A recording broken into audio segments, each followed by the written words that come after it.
5절이지만 제가 아우를 것은 1절부터 30절까지 한번 아울러서 설교해 보도록 하겠습니다.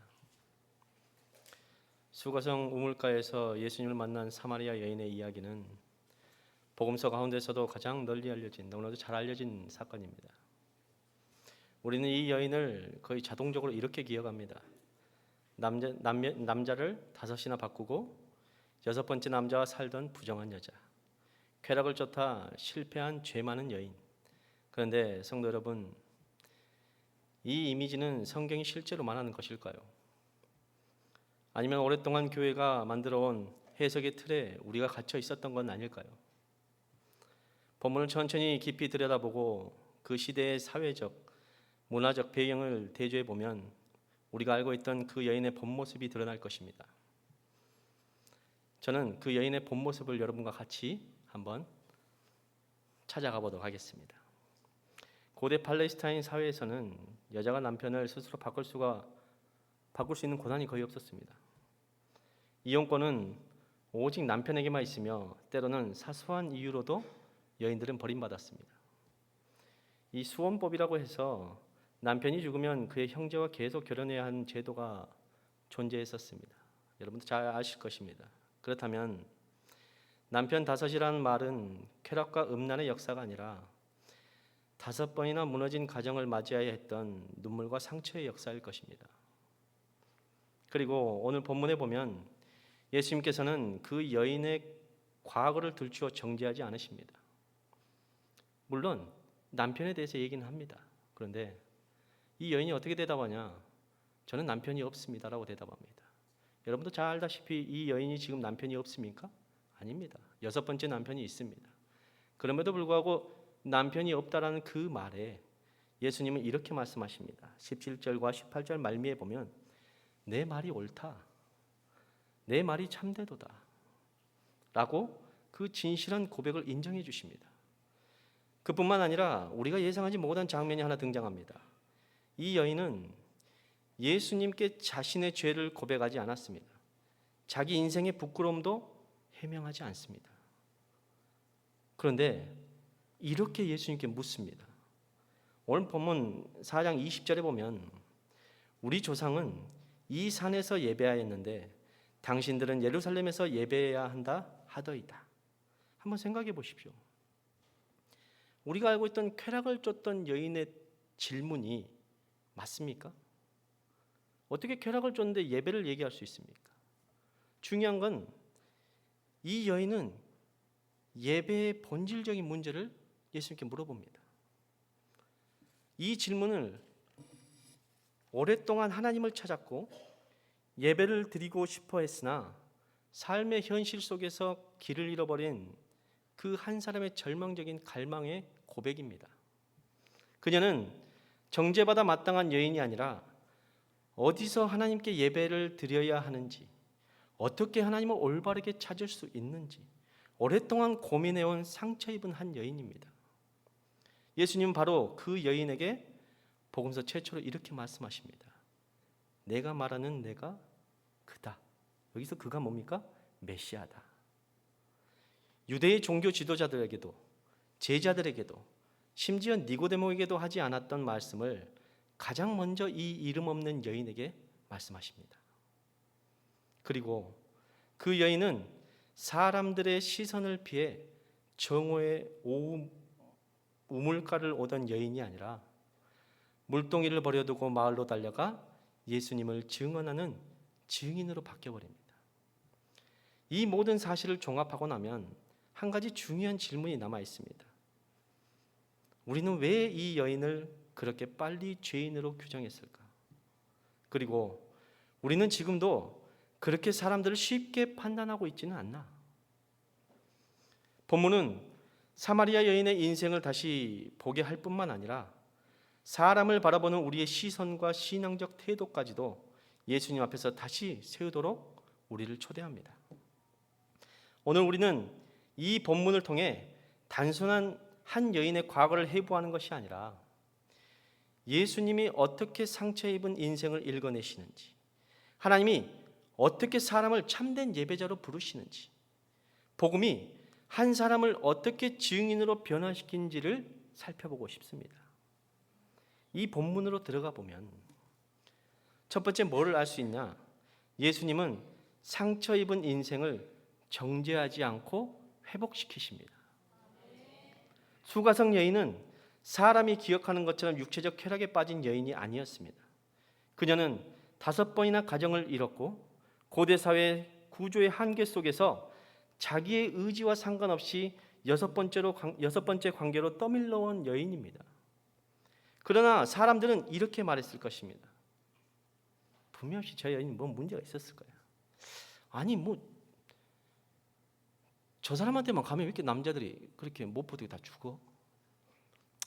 분명히 문제가 있었겠지 라고 그 주위 많은 사람들은 그렇게 손가락질하면서 그 속의 내면은 보지 않고 진짜 이야기는 듣지도 않고 먼저 겉모습만 보고 판단해 버립니다.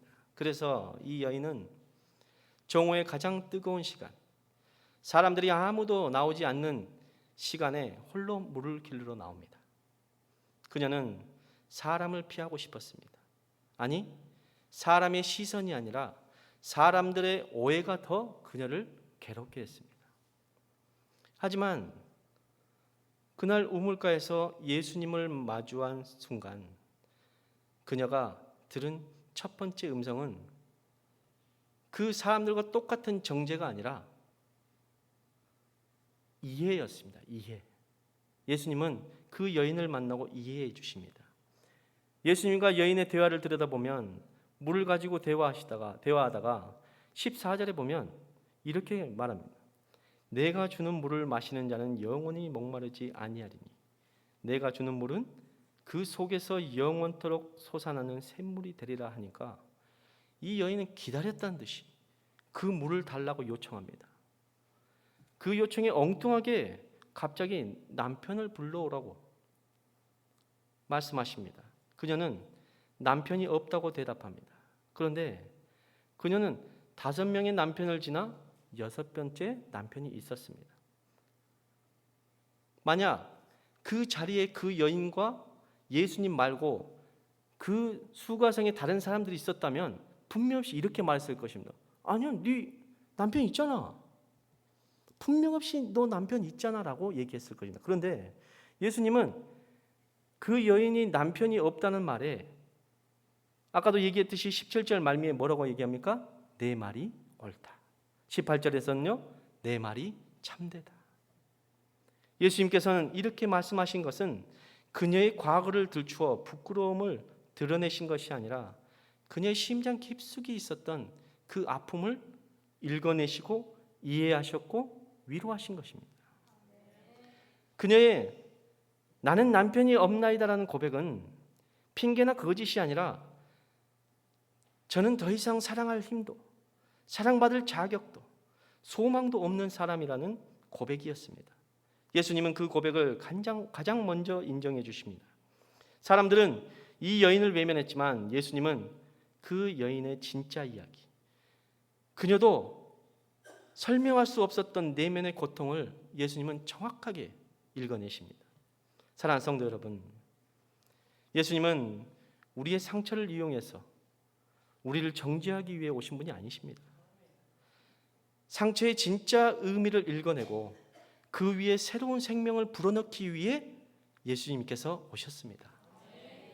예수님은 우리가 감춰둔 상처와 실패를 이미 알고 계십니다. 그러나 그분은 그것을 끄집어내어 정죄하지 않으십니다. 우리의 상처를 사람이 보는 방식이 아니라 하나님이 보는 방식으로 읽어내십니다.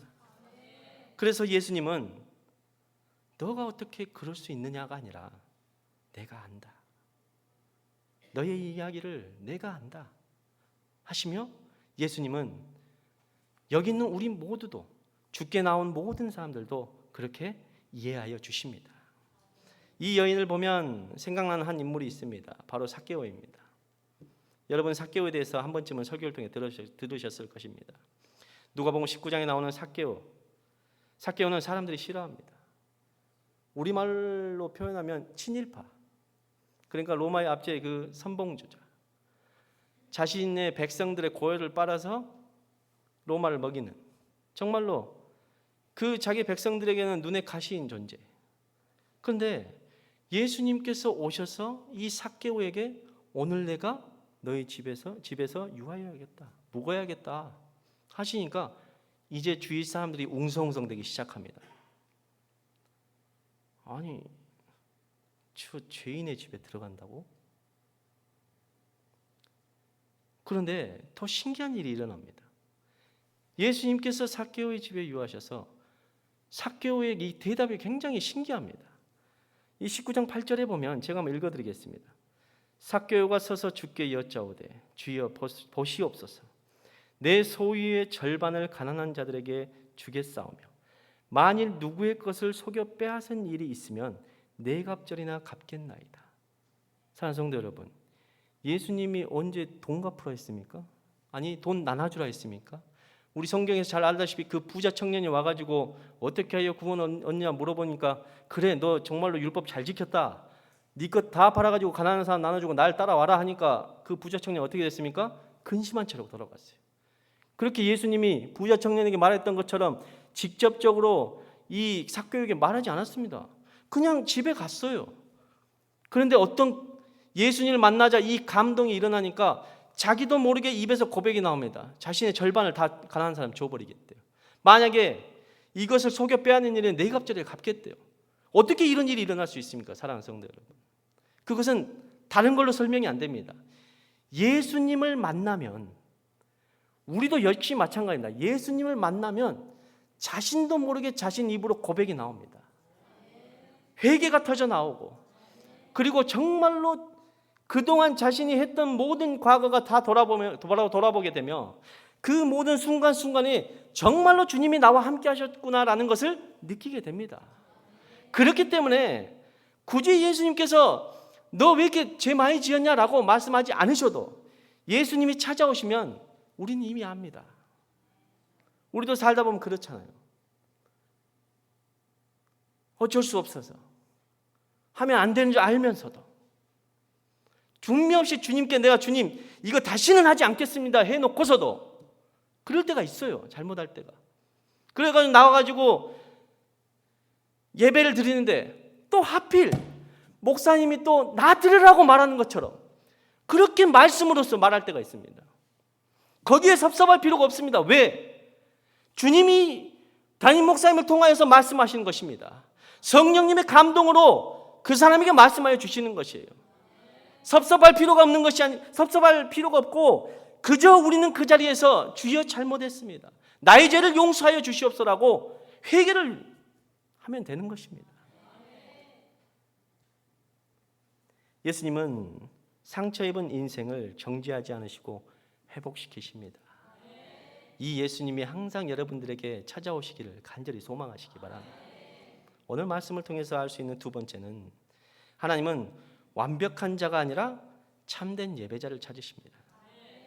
이 여인은 자신의 내면의 깊은 아픔을 알고 또한 자기를 위로해 준 예수님을 조금씩 알아봅니다.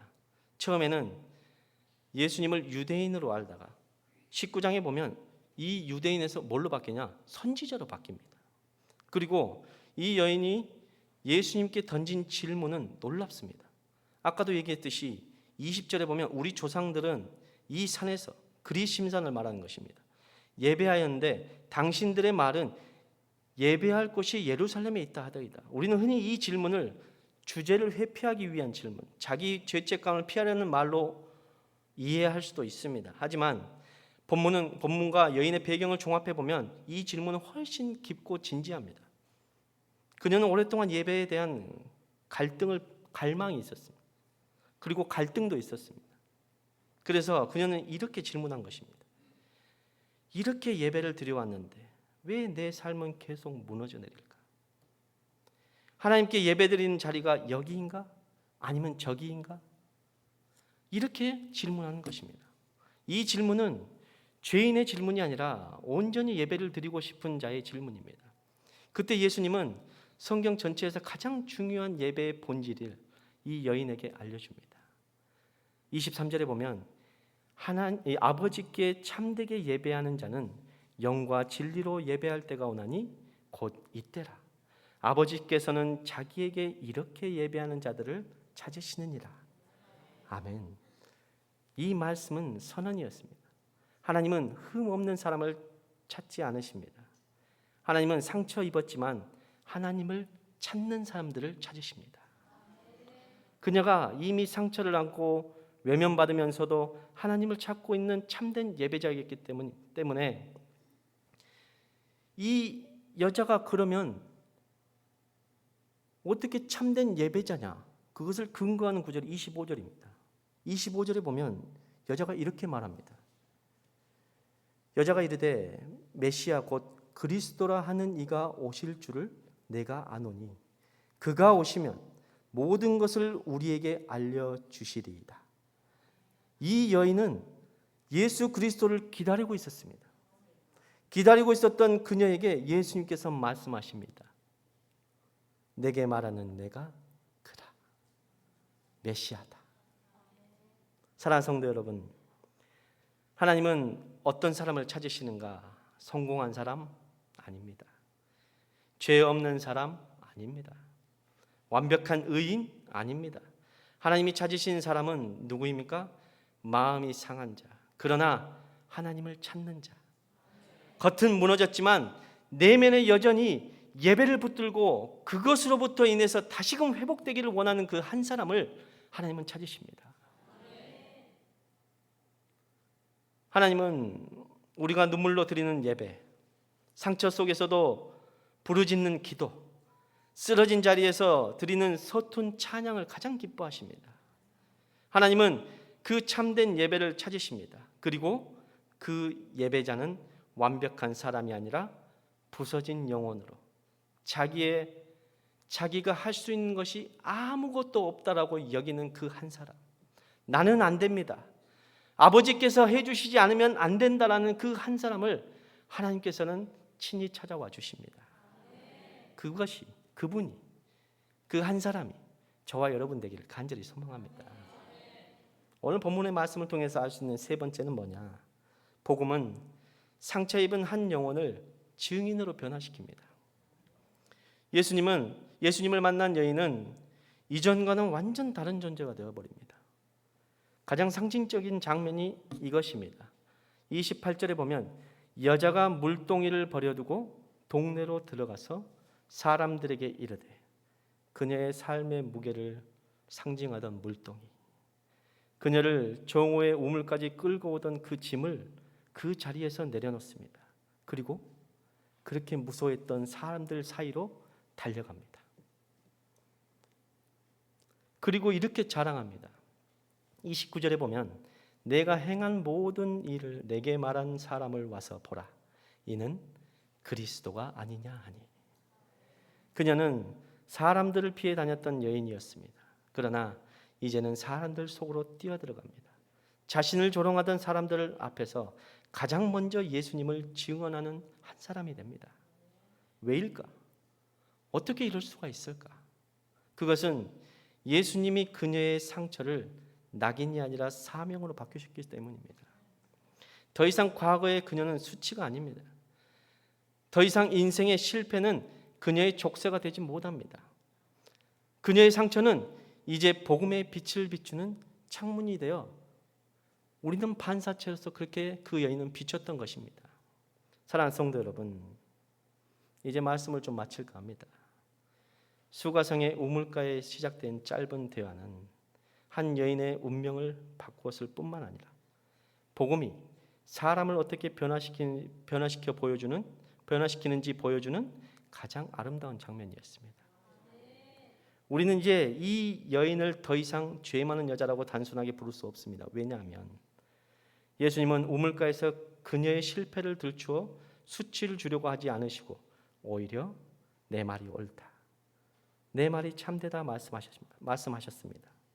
예수님은 그녀를 정죄한 것이 아니라 그녀의 억울함, 그녀의 무너져버린 마음, 그녀의 다쳐버린 마음을 읽어내셨습니다. 예수님은 우리가 감추고 있는 부끄러움보다, 실패보다, 죄책감보다 더 깊고 깊은 상처의 본질을 아십니다. 그래서 우리의 삶을 사람이 판단하듯 단순히 결과로 보지 않으시고 그 안에 숨어 있는 이유와 눈물을 읽어내십니다. 사랑하는 성도 여러분, 하나님이 찾으시는 사람은 흠없는 사람이 아닙니다. 상처를 가지고도 하나님을 찾는 사람입니다. 부서져도 하나님께 나오려는 사람입니다. 예배는 완전한 자의 특권이 아니라 상처 입은 자를 일으켜 세우시는 하나님의 초대입니다. 우물가에서 여인을 변화시킨 예수님은 오늘 이 예배 속에서도 우리에게 말씀하십니다. 내가 주는 물을 마시는 자는 영원히 목마르지 아니하리라. 할렐루야. 기도합시다. 사랑하는 하나님 감사합니다. 아버지 하나님,